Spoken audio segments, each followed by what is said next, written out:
Il est 8h17. Nico Saliagas. Le secrétaire d'État à la jeunesse, Gabriel Attal, est votre invité, David Doucan. Bonjour Gabriel Attal. Bonjour. Il y a quelque chose qui cloche. Le grand débat national est là pour que l'on pose des propositions et que justement on puisse en débattre. Jacqueline Gourault n'a rien fait d'autre hier matin dans les colonnes du JDD.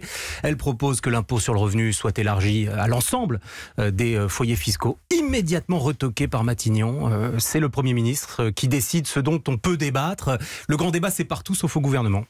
Non, il peut y avoir effectivement des propositions qui sont portées. Quand c'est un ministre qui la présente, tout de suite il peut y avoir une confusion pour savoir si c'est un projet du gouvernement ou pas. Donc le Premier ministre a dit clairement que c'était pas un projet du gouvernement. Maintenant, si cette proposition est débattue dans des ateliers du grand débat, et c'est possible qu'elle le soit, il n'y a pas de difficulté. Mais évidemment. vous comprenez que ça démotive nos concitoyens. Si Matignon a dit que ce n'était pas à l'étude, même si le grand débat devait aboutir à cette volonté, on sait que c'est enterré d'avance. Moi je crois pas, je crois que le grand débat c'est un grand succès. On approche des 10 000 ateliers, réunions partout sur le territoire. On a dépassé le 1 million de contributions en ligne. J'étais à La Réunion, sur l'île de La Réunion ce week-end pour débattre justement avec les jeunes. Il y a beaucoup de propositions qui sont faites. Moi, j'ai plutôt le sentiment que ça marche bien. Mais seront-elles suivies des faits? L'impôt sur le revenu, l'impôt sur la fortune, c'est non. Là, élargir l'impôt sur le revenu, c'est non d'avance. Bon, il y a quand même le sentiment que voilà, les Français sont consultés, mais c'est le président et le Premier ministre qui décideront au final. Non, ça, on verra à l'issue du grand débat et la réponse politique qui sera faite. Après, moi, je fais partie de ceux qui considèrent que sur les questions fiscales, il faut faire très attention. Moi, depuis le début, à chaque fois que m'a été posée la question sur les niches, là, moi, j'ai une position qui est de dire, je souhaite que, à l'issue du grand débat, il n'y ait aucune augmentation d'impôts ou de taxes pour personne, aucune perte de pouvoir d'achat pour personne. Donc, pour moi, c'est assez. J'en déduis que sur le fond, parce que parlons du fond, la proposition qui consiste à faire payer l'impôt sur le revenu à tout le monde, vous n'y êtes pas favorable? Le fait sur le fond de dire, il faut que tout le monde contribue, évidemment, et c'est non seulement séduisant, mais c'est normal de pousser cette proposition. C'est déjà le cas par ailleurs. C'est déjà le cas avec un certain nombre de taxes. Donc la question, pour moi, n'est pas de savoir si sur cette mesure-là de l'élargissement de l'impôt sur le revenu ou pas, c'est est-ce qu'on considère à ce moment-là qu'il faut une grande réforme fiscale et tout remettre à plat. Moi, je considère qu'il faut être prudent là-dessus parce que qui dit réforme fiscale dit augmentation d'impôts pour certains, et moi je souhaite qu'il n'y ait aucune augmentation d'impôts pour aucun Français à l'issue du grand débat. Alors venons-en au dossier dont vous êtes responsable, le SNU, le Service National Universel. C'est la transformation de la promesse de campagne d'Emmanuel Macron qui voulait rétablir une sorte de service militaire. À l'époque, on employait le mot. Vous êtes là dans un moment crucial puisque fin juin, les 2 dernières semaines du mois de juin, il va y avoir une phase de test avec 3000 jeunes qui vont donc être plongés dans ce service national universel. Vous allez les sélectionner comment, ces 3000 qui sont des volontaires, hein? Comment est-ce que vous allez les sélectionner? Alors, il y a 13 départements pilotes, un par grande région de métropole et un département d'outre-mer. Dans chacun de ces départements, la semaine prochaine, le 4 mars, on va lancer un appel à candidature pour des volontaires. Et ce que j'ai demandé au préfet et au recteur, c'est que les volontaires qui seront sélectionnés représentent la diversité de la jeunesse. Voilà, c'est tout l'enjeu. Parce que si ce ne sont, pardonnez-moi l'expression, que les gosses de riches qui se présentent, j'ai envie de dire, ça n'aura aucun effet. Ça ne sera pas le cas. Il y aura à la fois une diversité effectivement d'origine sociale, il y aura une diversité de statut aussi. Il y aura à la fois des jeunes scolarisés, donc en classe de seconde, mais aussi des jeunes apprentis, des jeunes qui travaillent, des jeunes décrocheurs, il y aura des jeunes en situation de handicap.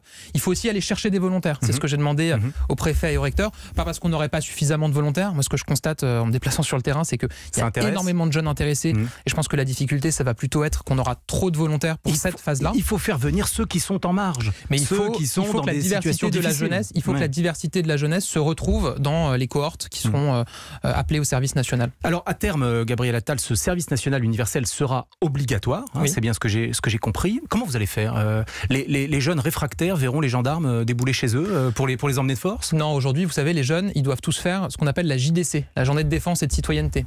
Ça dure une journée, c'est obligatoire. Personne ne vient vous chercher si vous ne vous présentez pas. En revanche, si vous ne la faites pas, vous ne pouvez pas passer votre permis de conduire, vous ne pouvez pas passer votre bac. Il y a un certain nombre de verrous comme ça. Donc on va reprendre ce système pour le service national. Ça fonctionne plutôt puisque la JDC, il y a 98% de chaque classe d'âge qui l'a fait. Donc ça va bien fonctionner. Mais vous savez, moi, quand on parle d'obligation, il y a toujours une sorte de prérequis qui consiste à penser que les jeunes ne voudront pas le faire. Et moi, je ne pense pas. Je pense que les jeunes, ils ont envie de mixité sociale, de cohésion des territoires. Ils ont envie d'être formés à un certain nombre d'enjeux, catastrophes naturelles, attentats terroristes, gestes de premier secours, comment on réagit face à ces situations. Ils ont envie de découvrir l'engagement avec une mission d'intérêt général. C'est ce que je constate sur le terrain. Dans vos déplacements. On parle pour la généralisation, lorsque ça concernera toute la classe d'âge, c'est 800 000 jeunes, si on fait toute la classe d'âge concernée, on parle de 2026. Pourquoi si loin? Première question. Et est-ce que ça pourrait pas être plus tôt? C'est une date qui a été avancée dans un rapport remis par le général Daniel Menaoui. Ouais. Moi, je souhaite qu'on puisse aller plus vite. Donc, on est en train de regarder. Alors, il y a 2 conditions. C'est d'abord, il faut que la sécurité des jeunes soit absolument garantie. Donc, il faut que toutes les conditions soient réunies pour aller plus vite. Absolument, d'hébergement. Et puis, il faut qu'on ait des encadrants formés, vous visez quelle spécifiquement date? Vous visez quelle date? Je pourrais vous dire vraiment plus concrètement quelle date je vise, sans doute à l'issue de la phase pilote. Vous l'avez déjà en tête. Si en 2022, 2023, on pouvait avoir la généralisation, ça serait bien. Une question, Gabriel Attal, à l'ancien militant socialiste. Est-ce qu'il faut des contreparties aux aides sociales, comme le propose le Premier ministre? Alors, il y a déjà des contreparties aux aides sociales. Quand on perçoit une aide sociale aujourd'hui, notamment s'agissant du RSA, on signe un contrat d'insertion précisément avec les départements. Donc ça existe déjà. La question, c'est est-ce qu'il faut les changer, les transformer? Ça fait partie des sujets qui sont posés dans le grand débat. Moi, je pense qu'il faut faire attention. Il faut considérer qu'il y a des personnes, effectivement, qui peut-être peuvent donner un certain nombre de contreparties en termes de temps pour aider à certains. Vous n'êtes pas opposé.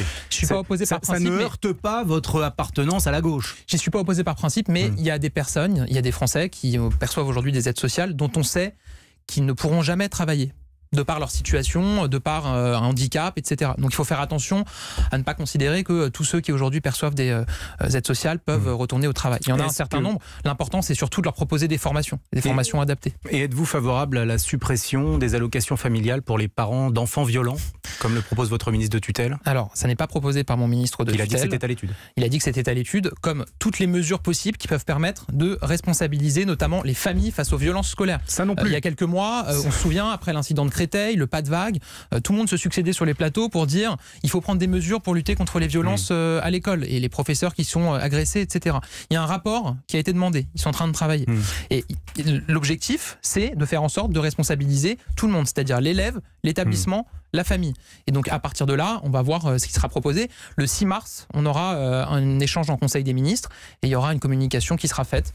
Moi, je considère que la suspension des allocations familiales n'est pas la seule piste possible. Il y en a d'autres. Mais elle ne vous choque pas, elle ne vous choque pas plus que ça. Il faut l'étudier. Vous dites comme Jean-Michel Blanquer. Vous vous sentez toujours de gauche, Oui, je me sens toujours de gauche. Quand on met 15 milliards d'euros sur la formation pour former des chômeurs, des jeunes qui sont aujourd'hui sans emploi ni formation, je considère que c'est profondément de gauche. Quand on met en place le plan pauvreté et qu'on agit pour les quartiers les plus difficiles en dédoublant les classes dans les territoires les plus difficiles, en permettant que les jeunes enfants en maternelle aient un petit déjeuner qui soit servi à l'école, parce qu'on sait que c'est une vraie inégalité, en faisant en sorte qu'il y ait une aide aux devoirs gratuite pour tous les jeunes collégiens de 4 heures par semaine dans leur établissement, parce que là aussi tout le monde ne peut pas se payer les académias et autres pour faire ses devoirs à la maison. C'est des mesures qui sont profondément sociales. En parlant de la gauche, il y a une figure de la gauche toujours présente, elle est maire de Lille. Vous avez vu le savon que Martine Aubry a passé à vos deux collègues Agnès Buzyn et Nicole Belloubet. Je précise que les deux ministres étaient en visite à Lille vendredi dernier à l'hôpital, que Martine Aubry n'a pas été prévenue. Elle les a, pardonnez-moi l'expression, mais allumés devant une caméra, évoquant une forme de mépris pour les élus locaux. Est-ce qu'elle a raison, Martine Aubry ? On a le droit d'être un peu agacé, effectivement, si un mail est parti trop tard et si on n'a pas été prévenu. Maintenant, je pense qu'il faut aussi être un peu mesuré de temps en temps. Moi, le côté Madame Ronchonne est toujours à se plaindre et toujours à ronchonner en permanence, ça va quand on parle de mépris des élus. Est-ce qu'on l'a entendu se réjouir que la mairie de Lille a vu sa dotation de l'État augmenter d'1 million d'euros en 2018, d'1 million d'euros en 2019, alors qu'elle n'a pas arrêté de baisser sous François Hollande? On l'a pas entendu se réjouir. On l'a pas entendu se réjouir des mesures sociales, elle qui a été un peu la fibre sociale du Parti socialiste. Donc moi, je veux bien ronchonner de temps en temps, mais à un moment, il faut aussi parfois dire quand les choses vont bien, et j'ai l'impression que pour certains, c'est plus compliqué que pour d'autres. On va conclure, Gabriel Attal, cette interview, mais je voudrais votre réaction sur un passage du livre de François Ruffin, « Ce pays que tu ne connais pas ». Il dit, François Ruffin, « À ce seul nom de Rothschild, sans chipoter, il parle d'Emmanuel Macron, je vous avais classé salopard de banquier ultra-libéral, votre tête ne me revient pas. Partout, vous posiez avec vos mines pour catalogue des 3 Suisses. » Que pensez-vous de cette attaque ? Écoutez, moi, je n'ai pas lu le livre. Cette phrase, je la trouve assez pathétique, comme toutes les attaques de François Ruffin. À un moment, soit on fait une critique sur le fond, soit on propose un contre-projet à ce qui est porté. Mais attaquer sur le nom, sur le visage, sur le look, c'est quoi l'intérêt? C'est quoi le sens de ça? Et on voit bien que derrière ça, il y a des relents un peu borderline. le nom Vous voulez Rothschild, le mot Rothschild, on voit bien ce à quoi ça fait référence. François Ruffin, dans la phrase qui suit, précise immédiatement qu'il n'y a pas évidemment de ressort antisémite, dit-il dans son livre. Je précise que François Ruffin a anticipé cette critique et qu'il le dit dans son livre. Oui, c'est donc qu'il se rend compte lui-même que ces phrases sont borderline. Merci à vous, Gabriel Attal, d'avoir été notre invité ce matin sur Europe.